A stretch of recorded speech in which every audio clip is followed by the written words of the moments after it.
प्रिय छात्रों, जैसा कि हम लोगों ने पिछले वीडियो में यहाँ तक देखा था कि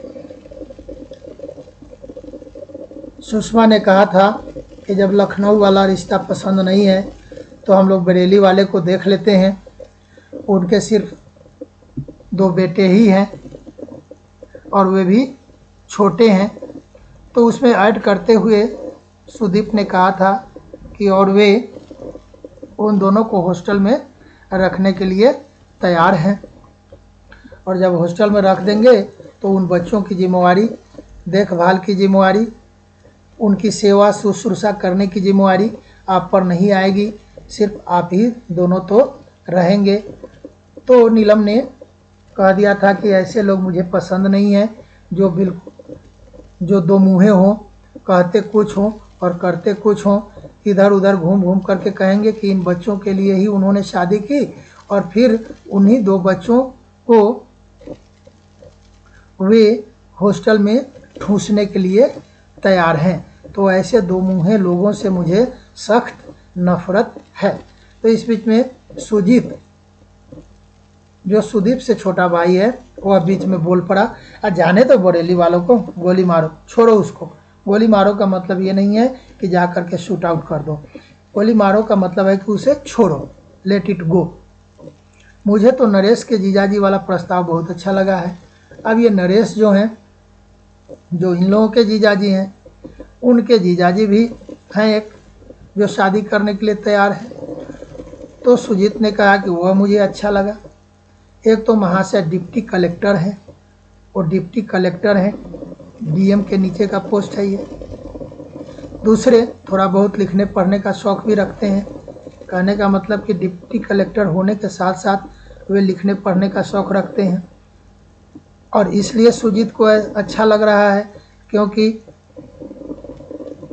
नीलम भी प्रोफेसर है, उसे भी लिखने पढ़ने का शौक़ है, और महाशय जो डिप्टी कलेक्टर हैं उनको भी लिखने पढ़ने का शौक़ है। तो दोनों एक नेचर के होंगे तो ज़िंदगी अच्छी चलेगी। इसलिए उसने कहा कि ये अच्छा है, और अंग्रेजी में उसने एक वाक्य ऐड कर दिया, and he will be a perfect companion. और वे एक बिल्कुल परफेक्ट, ठीक ठाक, है ना, जीवन साथी होंगे। तब इसी बीच में नीलम ने कहा, अच्छा, उन्हीं की बात कर रहे हो ना जिनकी लड़की ने आत्महत्या की धमकी दी है? अरे क्यों मेरे सिर हत्या ठोकना चाहते हो?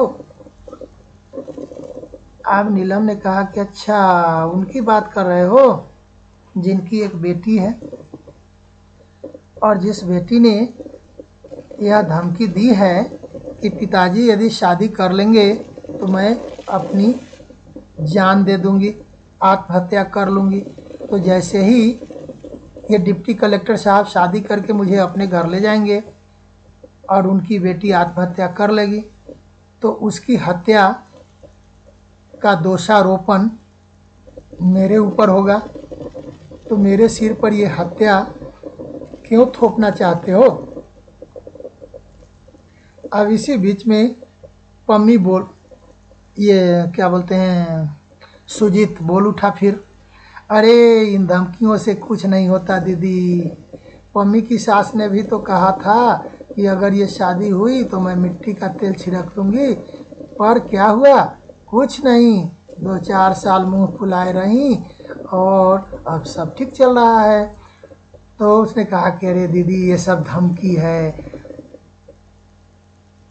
उदाहरण के तौर पर देख लो, जब नरेश की शादी पम्मी पूनम के साथ हो रही थी तो पम्मी की सास ने क्या कहा था कि अगर यह शादी हुई तो मैं अपने शरीर पर मिट्टी का तेल छिड़क लूँगी और आत्महत्या कर लूँगी। पर क्या ऐसा हुआ? कुछ सिर्फ धमकी ही रह गई। अरे 2-4 साल वे मुंह फुलाए रही, मतलब रूठी रही, और अब सब ठीक हो गया। जीतू, किसी दिन फुर्सत मिले तो पम्मी से पूछना। नीलम ने समझाया सुजीत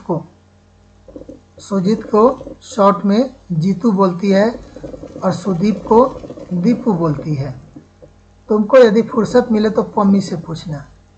कि तुम जो बोले कि 2-4 साल मुंह फुलाए रही और सब ठीक हो गया, ये 2-4 साल उसने कैसे काटे हैं? फुर्सत पे पूछना कि जिस घर में वो रहती थी, जिस सास के साथ उसे रहना था, वह सास 2-4 साल तक कंटिन्यूअस मुंह फुला करके रही, तो पम्मी पर क्या बीता होगा? जब कभी फुर्सत मिले तो पूछ लेना। एक तो वह शुरू से ही दिलेर है, फिर प्यार का जोश भी था, इसलिए सब कुछ हंसते हंसते झेल गई। एक तो वह शुरू से दिलेर है, दिलेर मतलब साहसी, दिलेर का मतलब होता है साहसी, वो शुरू से साहसी है।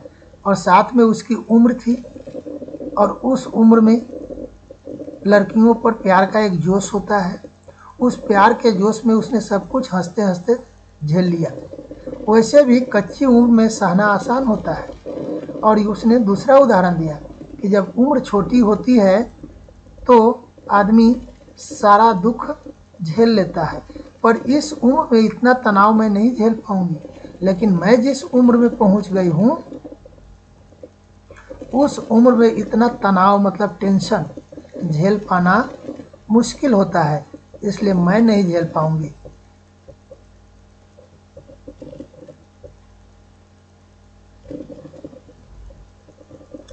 बीस साल की उम्र से मैदान में खड़ी हूँ।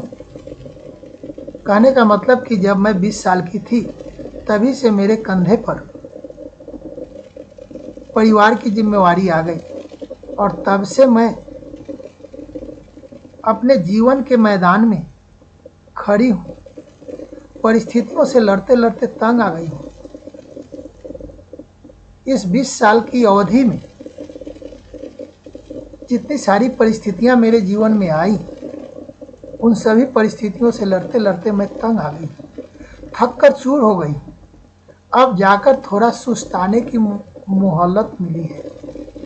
अब जाकर थोड़ा सुस्ताने की मोहलत मिली। कहने का मतलब कि 20 साल से मैं जिंदगी की गाड़ी, इस परिवार की गाड़ी खींच रही हूँ, और 20 साल में इतनी सारी परिस्थितियां आई। उन परिस्थितियों को झेलते झेलते, उन परिस्थितियों को सुलझाते सुलझाते मैं थक कर चूर हो गई। अब जब सबका शादी विवाह हो गया, तब जाकर के मुझे थोड़ा सुस्ताने मतलब आराम करने का समय मिला है। मैं इस मोहल्लत को भरपूर एंजॉय करना चाहती हूँ। अब ये जो समय मुझे मिला है, मैं चाहती हूँ कि मैं इस समय का भरपूर आनंद उठा सकूं। एंजॉय करना मतलब आनंद उठाना। यह मत समझना कि मैं तुम्हारी भावनाओं को समझती नहीं हूँ। यह तुम लोग मत समझना कि मैं तुम लोगों की फीलिंग नहीं समझती। समझती हुई हूँ और कद्र भी करती हूँ, समझती भी हूँ और रेस्पेक्ट भी करती हूँ तुम्हारी भावनाओं को। पर मेरे लिए इतनी सोच विचार करने की सचमुच ज़रूरत नहीं है।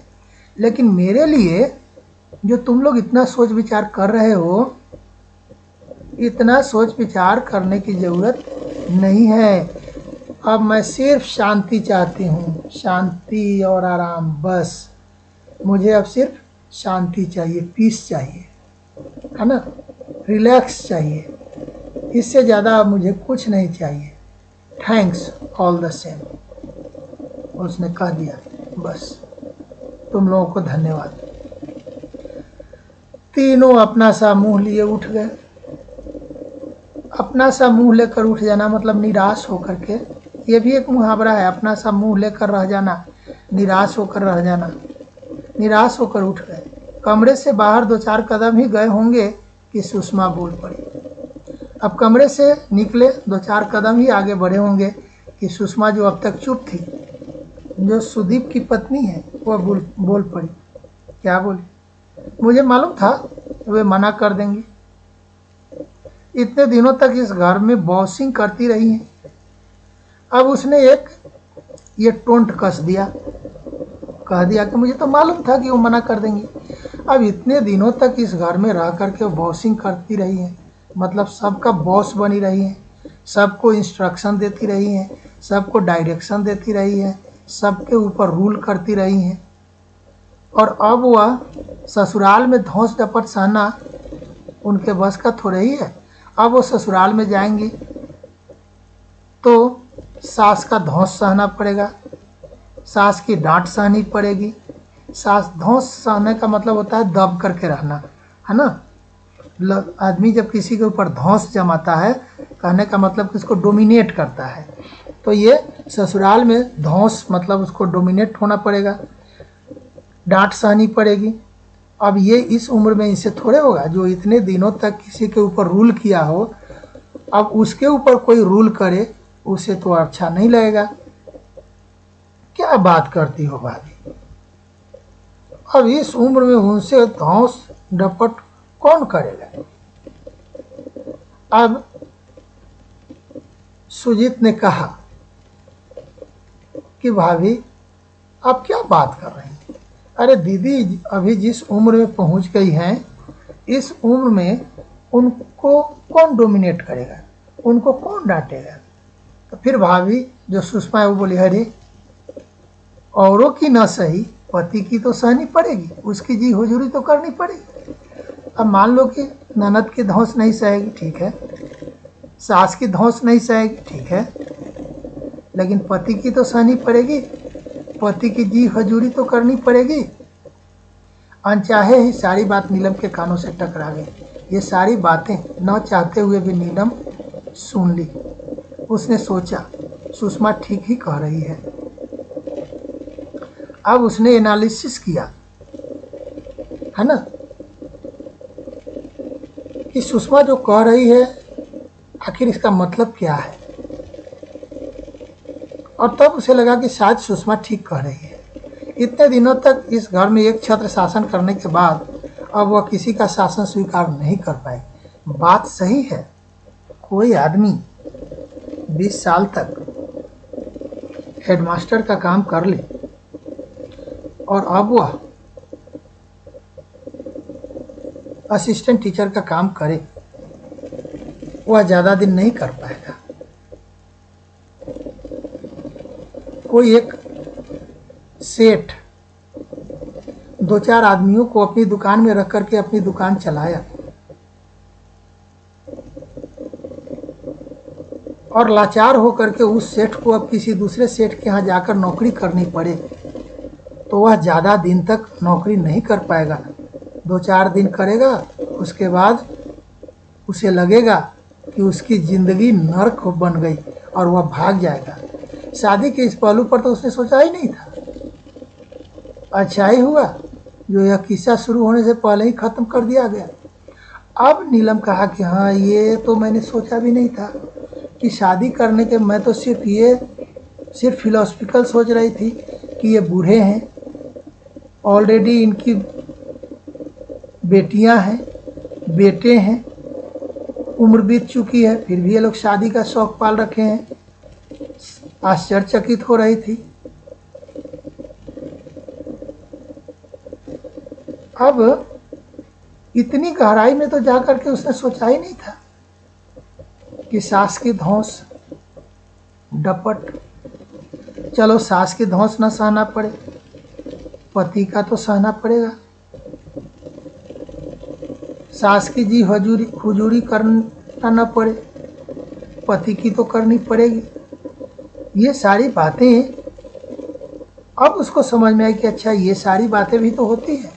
चलो अच्छा हुआ कि यह जो शादी का जो एपिसोड था, जो शुरू होने वाला था, शुरू होने के पहले ही ये ख़त्म हो गया। कहने का मतलब कि वह शादी करने से बिल्कुल इनकार कर गई।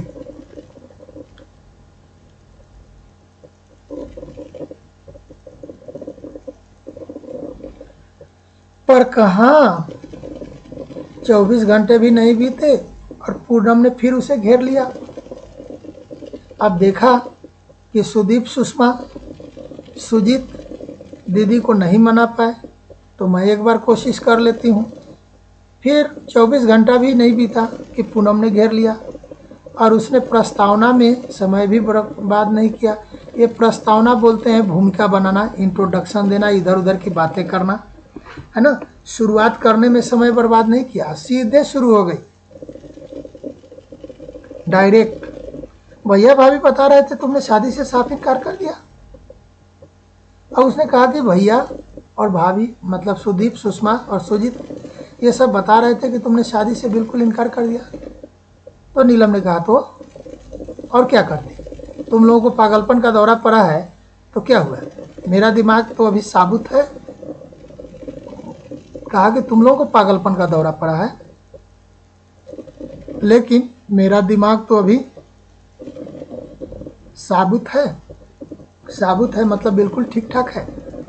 साबुत बोलते हैं जो टूटा हुआ नहीं हो, जिसके टुकड़ा नहीं किए गए हो, बिल्कुल एकदम जैसा होता है वैसा एकदम ठीक ठाक है। पम्मी कुछ क्षण चुप रही, फिर धीरे से बोली, तुम हमेशा अपने ही ढंग से सोचती हो, कभी औरों की दृष्टि से भी सोचा करो। अब पम्मी देखो फिलोसफिकल बात बता दी। कहा कि दीदी आप हमेशा अपने ढंग से सोचती हैं, कभी कभी दूसरों की नज़र से भी सोचिए। नीलम ने कहा क्या मतलब, मैं समझ नहीं पाई। तो पूनम ने उसको क्लियर किया और कहा तुम नहीं जानती इन लोगों के मन पर, खासकर सुजीत और अलका के मन पर कैसा भार सा बना रहता है। अब तुम तो नहीं जानती, कभी इन लोगों के बारे में सोची हो कि सुजीत के मन पर क्या बीतता है तुम्हारी शादी नहीं करने से, अलका के मन पर क्या बीतता है तुम जब शादी नहीं करती हो तो कैसा उन लोगों के मन में एक भार बना रहता है। अलका कहती है हम तो ज़िंदगी को कभी ठीक से एंजॉय नहीं कर पाते। अब अलका तुम्हारे चलते कहती है कि उसने कभी अपनी ज़िंदगी का मज़ा ठीक से नहीं ले पाया। क्यों नहीं ले पाया, एक अनब्याही ननद का साया हमेशा हमारी खुशियों पर मंडराता रहता है। अब एक अनब्याही ननद घर में पड़ी रहती है और उसका साया, उसका शेडो हमेशा हमारी खुशियों पर मंडराता रहता है। कहने का मतलब कि मैं इधर उधर निकलना चाहती हूँ, घूमना चाहती हूँ, एंजॉय करना चाहती हूँ, लेकिन ये हमेशा एक सास की तरह हमारे ऊपर रोक लगाती रहती हैं। अब ये सब तूने कभी सोचा है कि उन लोगों पर क्या बीतता है, वे लोग तुम्हारे बारे में क्या सोचते हैं। So sad. नीलम ने हंस कर कहा भाई अपनी अलका रानी को समझा देना कि मेरे लिए इतना परेशान होने की ज़रूरत नहीं है। मैंने ज़िंदगी की किताब से वे पेज बहुत पहले फाड़ कर फेंक दिए थे जिन पर शादी की इबारत लिखी हुई थी। उसने कहा कि भाई नीलम, सॉरी पूनम, तुम जाकर के अलका को समझा देना कि मेरे लिए उसको परेशान होने की ज़रूरत नहीं है। मेरी ज़िंदगी की जो किताब है उस किताब में जिस पेज पर शादी की कहानी लिखी गई थी, शादी की बातें लिखी गई थी, उस पेज को मैंने फाड़ कर ही फेंक दिया है। इसलिए मेरी ज़िंदगी की किताब में शादी लिखी ही नहीं है। मैंने उस जिस पर लिखी भी गई थी उसको मैंने फाड़ कर फेंक दिया। कहने का मतलब कि मैंने अपनी ज़िंदगी में यह ठान लिया है कि मुझे शादी कभी करनी ही नहीं है। दीदी क्या वे पेज फिर से जोड़े नहीं जा सकते। पूनम समझाने की कोशिश कर रही है कि ज़िंदगी की किताब से जिस पन्ने को फाड़ करके तूने फेंक दिया है, क्या उस पन्ने को लेकर के फिर से जोड़ा नहीं जा सकता है।